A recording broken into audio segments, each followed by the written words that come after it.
Hey, what is up? Welcome to this episode of the Entrepreneur to Entrepreneur podcast. As always, I'm your host, Brian Lofrumento, and I am so excited to be joined by a fellow New Englander in today's episode. He is an incredible entrepreneur that we're going to talk about video, we're going to talk about storytelling, and one very unique angle about this entrepreneur's business is we're going to talk about the middle of your funnel. No matter what type of business you have, this episode directly applies to you, and you're going to walk away with some insightful strategies and techniques that you can use to get even closer to your audience, your customers, your clients, your potential customers and clients. A lot of good stuff from today's entrepreneur. His name is Tim Bradley.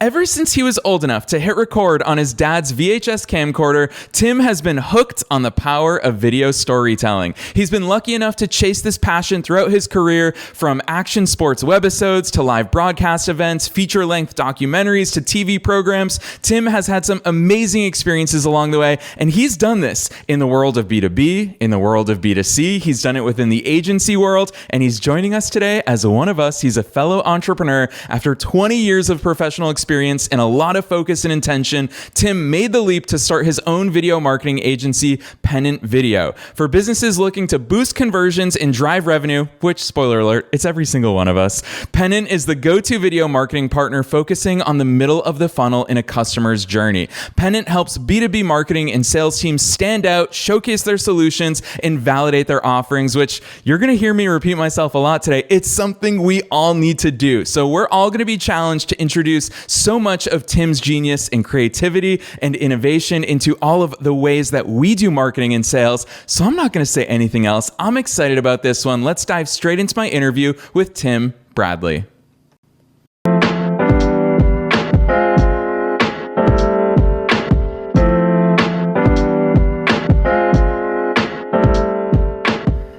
All right, Tim, I am so very excited that you're here with us today. First things first, welcome to the show. Thank you. Thank you so much for having me. This is awesome. Heck yeah. There's a lot of things that I want to dive into here today. But first things first, I want you to take us beyond the bio. Who's Tim? Where did these passions come from? How'd you start doing all this cool stuff that you're up to? Yeah, so I'm the eldest of three brothers, and, we're always growing up trying to find the best ways to entertain ourselves, right? And we lived in Western Massachusetts. There wasn't a heck of a lot to do out there. It's in the woods, in the boonies. Loved it, right? But my dad had this VHS camcorder, and we're very privileged to have that as a thing to do, right? And so we're always using Legos to create little movies or little skits and sort of things that just sort of cultivated this passion for storytelling, right? And yeah, that bio really well said, really strikes all the chords here, right? But it's just been such an amazing career path as a creative to leverage the power of video, right? The audio, the video, just this inherent storytelling within it to nowadays help brands, right? So it's just I've been very fortunate, I'd say, along the way. Yeah, Tim, I love that, because there's really three things that I know inevitably we're going to dive into today. One of which is video, one of which is storytelling, but the third one is where I really want to start because it's the middle of the funnel. Tim, We have a lot of amazing guests here on the show, and listeners tune in always looking for new ways to grow their own businesses. And we all know, we've heard it for a decade now, that video can inevitably help us. But I love how much of an emphasis you have on where video and storytelling can help us. So let's start with the middle of the funnel. What is the middle of the funnel? Why is that your focus area?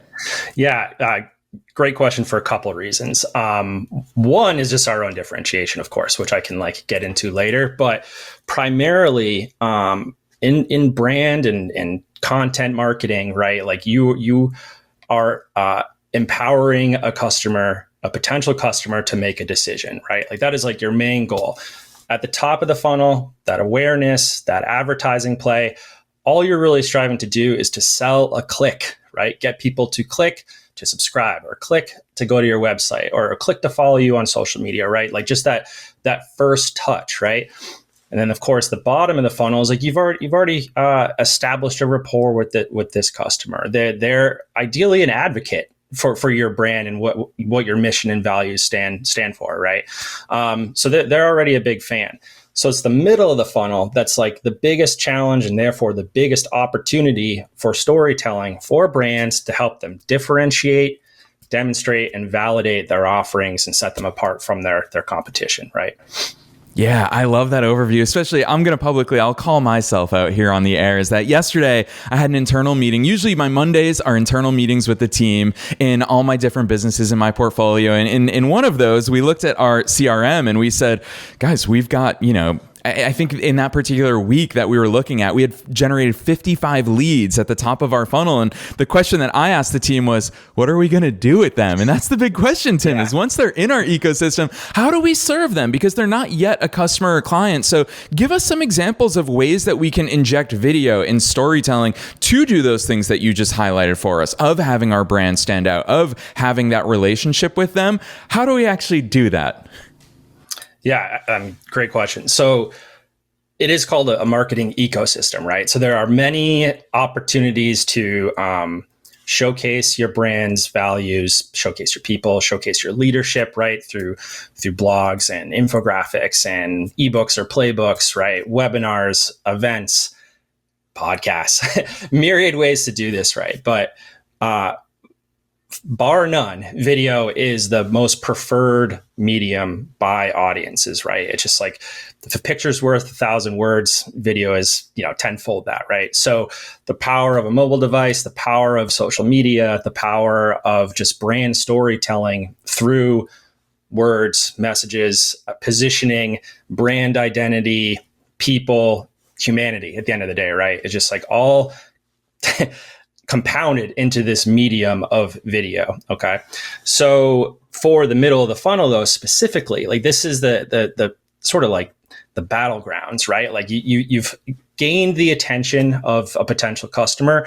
How do you get them from that awareness stage through consideration to decision, right? And so the best ways to do this based on data are to help them you need to differentiate your brand. You need to demonstrate your brand, the solution that your brand provides, and validate via third-party customers, right? So testimonials, right? So for this, for us, and the things that we do day in and day out, and what I'm preaching here today, is you can do this by way of anthems, explainers, and endorsement, aka customer success story or testimonial videos, right? Because this three legs of a stool, this tripod, if you will, right, inherently evoke and express a brand's why, their what and their how, and their who and their where, right? So sort of the complete picture of what value a brand can provide or business can provide to their potential customer, right? Now, of course, there's like many ways to architect or aesthetically produce these types of videos. And that's what's like the best part in my position as a creative and as an entrepreneur, is to like help these brands explore what's the best avenue to produce these. Is it through leadership and sort of interview style content? Is it through motion graphics? Is it through live action production with talent and locations, right? Like, what is the best craft to showcase the brand's impact that they can have on a customer or their audience at the end of the day? Yeah, Tim, I'm going to call this out right here because I think it's important for listeners to see this, something that appears to be natural for you, but I think it's for sure one of your superpowers, is that when I talk about follow-ups with regards to sales and marketing, I always tell people I'm just constantly looking for an excuse to follow up with them. So you being a fellow Massachusetts native, if I see something fun and exciting happening, we talked about Salem before, so if I see an article about Salem ahead of Halloween, boom, that's all the excuse I need to follow up with you. And I'm just always looking for those excuses. It seems to me, we just saw in real time, that you always find excuses for videos and for opportunities to create great content. You rattled it off, the founders and their stories, the staff, the products, the services. You so effortlessly, I couldn't even take notes as quickly as you were rattling these off. And so I think that that's one thing that surprises me when I talk to entrepreneurs, and yes, all of you entrepreneurs, that they convince themselves, Tim, that I don't have stories to tell. I understand the power of storytelling. Talk to us about that, because I'm sure it's an objection that you hear a lot with your clients, where they don't even realize the stories that they're sitting on. Yeah, exactly. And it not only is it a disservice to yourself as like the founder and the brand the business you're trying to build, but mostly for your audience, right? Because at the end of the day, that is who you are serving. So whenever we approach a project or an opportunity, it's through that lens of like, what does the audience need right now that we can help empower them to make a decision, right? Like one way or the other. If you're in sales or marketing, you need your audience to ultimately make a decision to go with you or not. But obviously you want the former to go with you, right? So that's really the biggest sort of lens or focus to have is on the audience first, right? And then again, if you just like very simply attempt to express your why, you know why you are in business at the end of the day, right? It's like you're doing this because you have a certain set of values. You have a mission. You want to make an impact in your communities or in your industry, right? That is as clear a day thing that you can express. So now it's just how do you work with a creative or partner to help express that, again, creatively through whether it's motion design or live action video, right? Like that is like an anthem, AKA like manifesto or overview video. Like that is like your brand's or your business's flagship asset because it is just at the core of what you do, right? So that's like the top of like what we call the video marketing trifecta, these three prongs, right? Next is an explainer. People want to know what you do and how you do it, and as succinct and ideally with entertainment value, right? Like people want to feel the humanity behind your brand, whether it's like humor or ideally not scare tactics, but just like what is that emotion you're trying to evoke through all these assets that you're creating, right? Because that's what they are at the end of the day. They are assets. They are tools. These videos are tools to help further your brand, be that force multiplier for either yourself as the founder or for your marketing team, sales team, et cetera, right? Your employees at large. And then lastly, of course, the best stories are your customers' stories because you don't have to script anything. You just thoughtfully come up with a set of intentional interview-based questions and let them be authentic. Let the interviewee or the people that you are talking to tell their own story as authentically as they can, right? And then, of course, the power of visuals on top of that, showing what the behind-the-scenes nature of your business is, what the before and after results are of working with this, or collaborating or partnering with this customer, right? Those are the like sort of most straightforward stories to tell because they're your customer stories, but they align with your values and they express like who your business is best for and where. Yeah, Tim, I'll tell you what, this is one of the reasons why we were so excited to reach out to you and have you here on the show today, because a lot of people do video in a lot of different ways. And you've already talked about one of your differentiators is kind of focusing on that middle of the funnel. But this, what you call the video trifecta of the anthem video, the explainer video, and the endorsement video, this is something I've personally never seen. And I've been in the game for 16 years. And so I think that this is something that stands out because it's also very actionable for entrepreneurs, for business owners, for brands of literally any size. We could even apply all of this to the enterprise level, which I know you've done in your agency life and in all the things that you do with Pennant Video. But hearing that, you brought up one of the magic words that I know people always ask about, which is the script. And listeners know here on this show, we have no script, which is why these conversations go where the good stuff is and we just follow where it takes us. But a lot of people get hung up on that. Maybe they're uncomfortable on video. Maybe they don't have the reps that a lot of other people have. So Tim, when it comes to these, and I'm curious if it differs between the anthem video, the explainer video, and the endorsement video, are some more scripted than others? How do you start attacking the substance, the meat and potatoes of what people are going to talk about on video?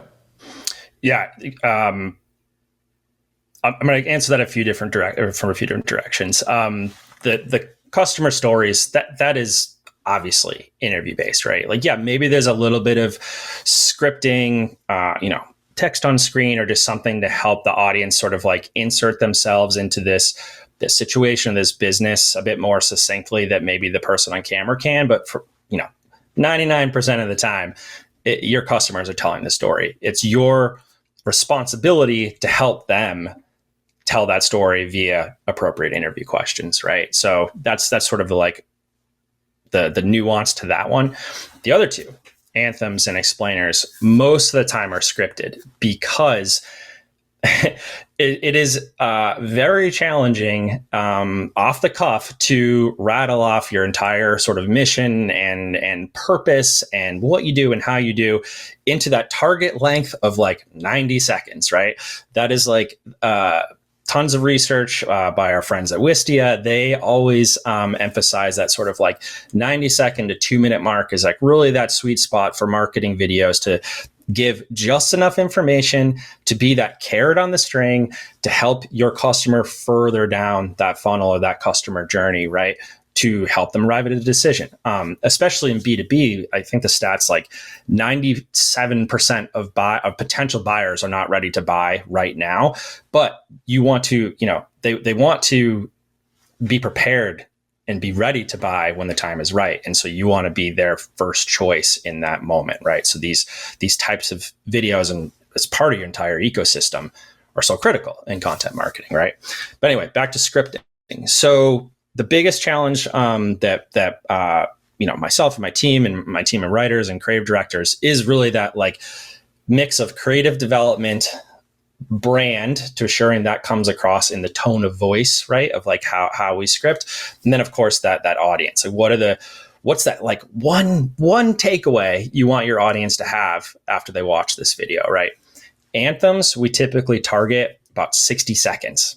That's like 100 to 125 to 150 words, like depending on how fast you're rattling it off. So that's why it has such an important purpose in the video marketing trifecta, and therefore a brand's like marketing ecosystem, is you're just telling your why. You're not trying to describe everything about your business, who you serve, where they are. Just like you want to ultimately hit your audience in the heart, right? Like they want to be like, wow, this brand, this business like sees me for the challenges that I'm up against, for the aspirations that I have in my career, right? That is the purpose of an anthem. It is not without its challenges to distill down an entire brand and business identity and mantra to 60 seconds, right? So that's why it's always great to work with a partner that can be objective, right? They can ask the devil's advocate questions. They can help filter through the sales jargon and the marketing jargon to like get to the humanity of like what this brand or business is all about, right? And that's why those are the like most exciting for me, is because like they ultimately become the like tip of the spear for the marketing's entire like identity. Most of the time anthems occur during a moment of inflection, like whether it's for a brand, I mean, so whether they are rebranding and they have updated identity or positioning and they want to like make that statement. They're also super impactful for events where you want to get all the people in the room into a like-minded state of mind and feel like impassioned and empowered and excited for whatever the content or like the run of show is for an event, right? And then of course a brand's launch. It's like when you want to make that statement, like everyone knows the elevator pitch. This is effectively that condensed and expanded upon visually, right?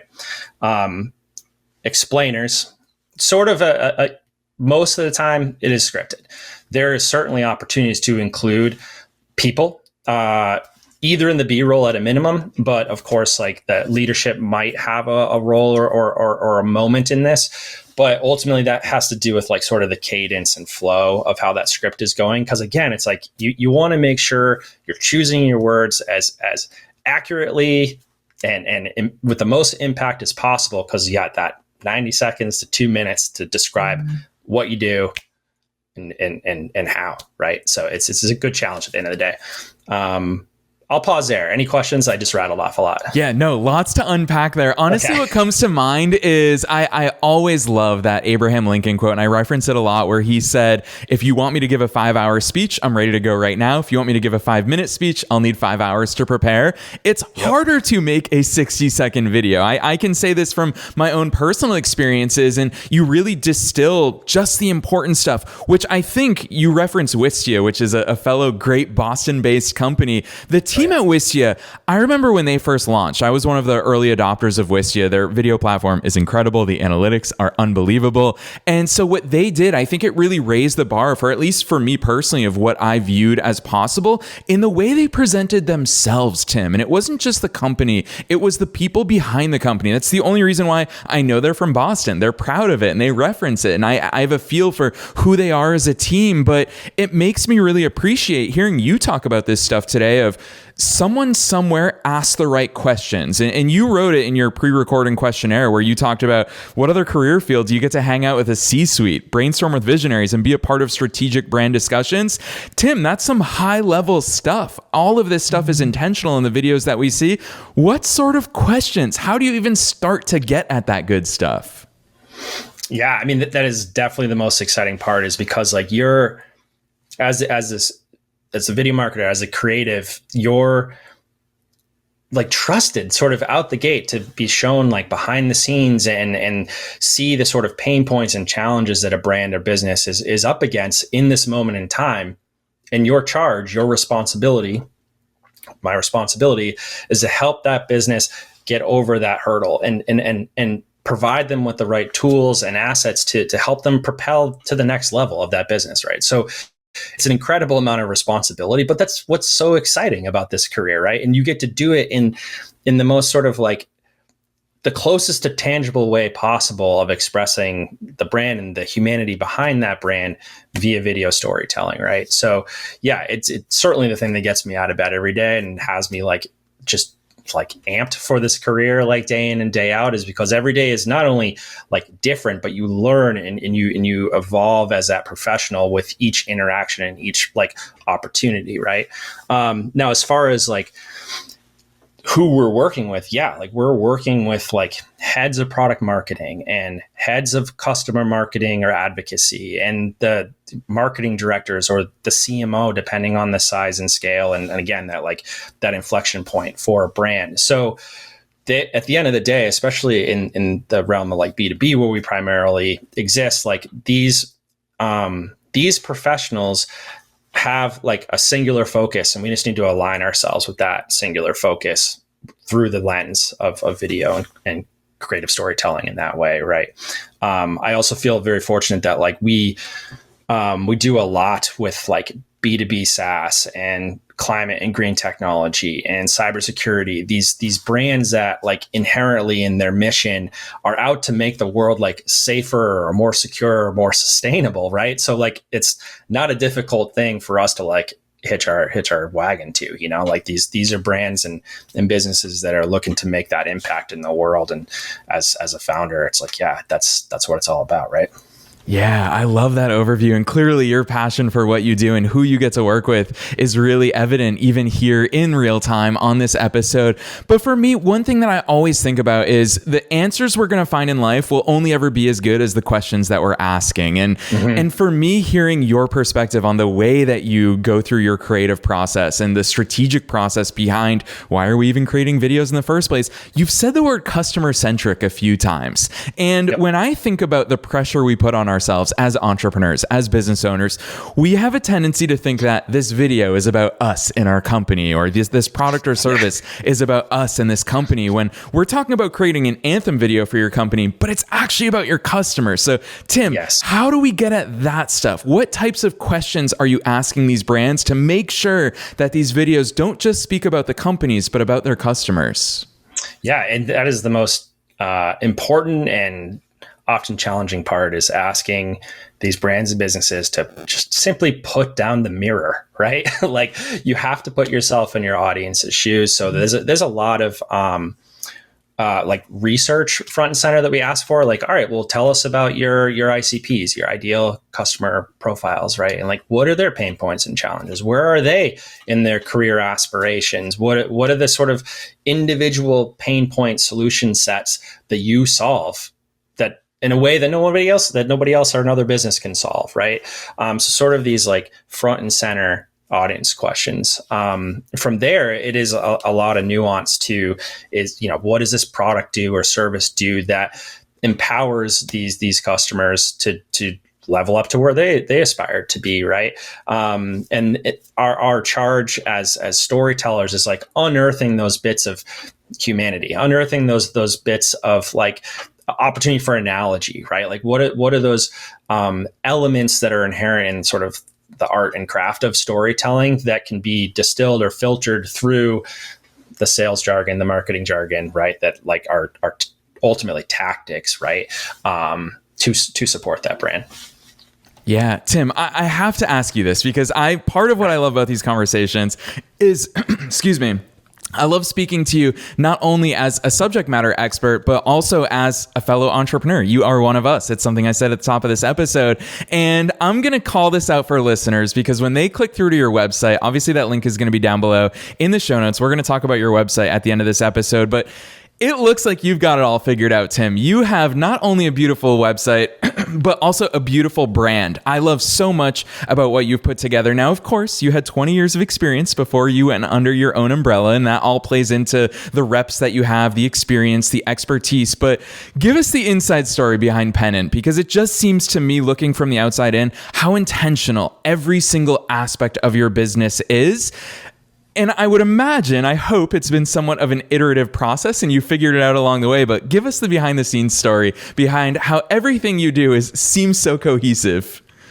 That's very kind and also additionally motivating. So thank you. I appreciate that. Yeah, I mean, so I was in-house at a public relations turned PR and marketing agency. I was in-house there for 12 years, and I was hired as the first creative hire. And the story I love to tell is that I found the job for video production specialist on Craigslist of all places. So if that doesn't sort of like date the moment in time, right? But this was 2010, and I promise I won't expand on every year, but just in that moment in time, like YouTube was in its infancy, right? And like brands were. They saw video as like sort of a shiny object, or like, oh, we don't do advertising, or like we can't afford advertising. It's like it was just sort of bold new territory. And so I was like super fortunate to really be given like incredible autonomy inside this agency to like make mistakes and to build up from nothing, right? To like set a new bar year over year and build out an amazing creative team. Like we, by the time I exited, I was there for, there was 8 motion designer animators and handful of producers and editors and director of photography and director and podcast producers and a couple dozen staff on my team. So that ultimately gave me the courage that like, okay, you've actually done this. You've been responsible for a P&L. You've been doing all the, the business development for the most part. You've been doing much of the marketing on behalf of the video services group inside of this agency. You've held incredible tenures with clients of like, 8, 10 years, like, and it was incredible expansion, like within those relationships themselves. Right. And so it was just realizing that like, this is ultimately sort of going back down the mountain again and hiking it, right? Knowing the trail, knowing the path already, like, where to insert the right amount of stamina at certain times. And so it was, just how to keep momentum ultimately. Right. So that's really been the thing that gave me the courage, is just like, you did it. Just do it again. Do it with focus and intention, with this middle of the funnel and the video marketing trifecta and these tools that ultimately give businesses the best boost possible, with using video as the best medium for that. So yeah, it's been incredibly rewarding, just like personally and fulfilling, and for my family. And there's just been just incredible amount of pride and so much support, like so many like client contacts that have moved on to other stops in their career. Like they call on us, and we've been able to just like leverage a lot of these relationships. And at the end of the day, it's just sort of like, I know as the founder, I have to be the sort of the mouthpiece and face of this new brand. So supporting, I use LinkedIn a ton to to support that. And obviously doing things like this are incredible opportunities. So thanks again. Heck yes. I love that perspective. Honestly, hearing you talk about that with full transparency here in real time for this episode, I think that this is the real stuff that listeners around the world, entrepreneurs and entrepreneurs alike, even if someone has a flourishing business already, hearing these real life perspectives from founders like yourself, Tim, I just think it's so invaluable. I know that when I started my first business at 19 years old, it's something that I wish I had access to these types of conversations. So hearing the way that you think about this and the way that you process it, and I think that your situation is a bit unique. You talk about, working, it sounds like real startup culture is that you were exposed to so many different facets of the business that you were helping to grow, that when it comes to growing your own business, you already had some of those reps that a lot of 9 to 5 employees may not have had. With that said, though, I also know as a fellow entrepreneur that it still means there are challenges. So Tim, in the name of transparency, what are some of those things that did surprise you when you transitioned from kind of agency life to running Pennant Video as your own baby and really helping to grow that? Yeah, probably a few things. Like one is just like the sheer amount of like tools in that marketing comm stack that are available and at founders' disposal, right? So it's just sort of like identifying the right set of tools that like empower us to do the things we want to do, make the day-to-day easier, make communication more seamless, right? The biggest thing is it's not like a light switch. It doesn't all just like turn on and happen, right? So it was quite a bit of like intentional building the first few months. Like what are the right sets of like operational tools to ensure we're set up for success, not only now in our sort of like infancy, but, have these sets of platforms to build on in the future. So a lot of that was really being super intentional with like, what is our own customer experience look like? Like when we're producing this video marketing trifecta or the singular elements within, assets within that, what are those touch points and those cornerstone moments of opportunity to inject branding, opportunity to communicate or interface with our customers? Like what are those very nuanced steps need to look like visually? Like built out an incredible Miro board with my friend and an operations consultant, right? To just like, what is that experience that we're selling look like? And then what are the right sets of tools to support those? And then like where and how can automation play a part to just like make the little things that little bit easier, right? And then the second is really just like that power of a network, and just like really, I'm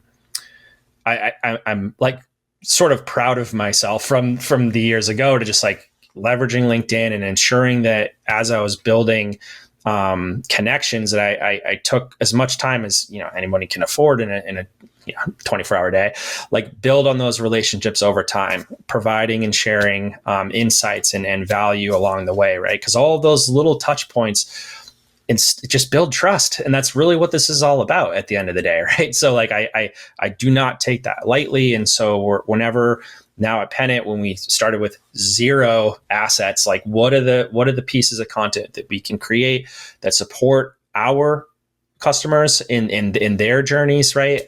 Provide the most value at the end of the day is really the name of the game, and from there how to exercise a really smart like distribution strategy in a focused way.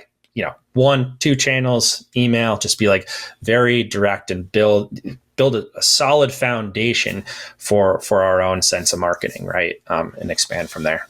Yes, Tim, I so appreciate you sharing all of those insights here. I'm going to call out 2 things from that because one, my word of the year for 2024 is building. And right there in that answer, you showed your builder's attitude and your builder's mindset of you're not just building something for the short term. When you talk about these tools, gosh, this is the one area I'm still guilty of it to this day, Tim, is that I'm always buying cool marketing tools, especially in this AI era. I feel like there's a new cool tool coming out every single day of the week. And I live on apps AppSumo. I'm always scooping up tools, most of which I never end up using. But you have that builder's mindset. And then the second part of it, when you talk about your network, that just shows to me so much as someone who has had to, or who gets to interact with you, even on a limited basis. I can see that you are a seed planter. You view these things that you're doing, these touch points that you frequently talk about, you view them as planting seeds, whether you're going to get to harvest them this week, this month, this year, this decade, 20 years from now. It's clear that you've built up a career based on planting those seeds. So of course you get to reap the rewards of that. So huge kudos to you.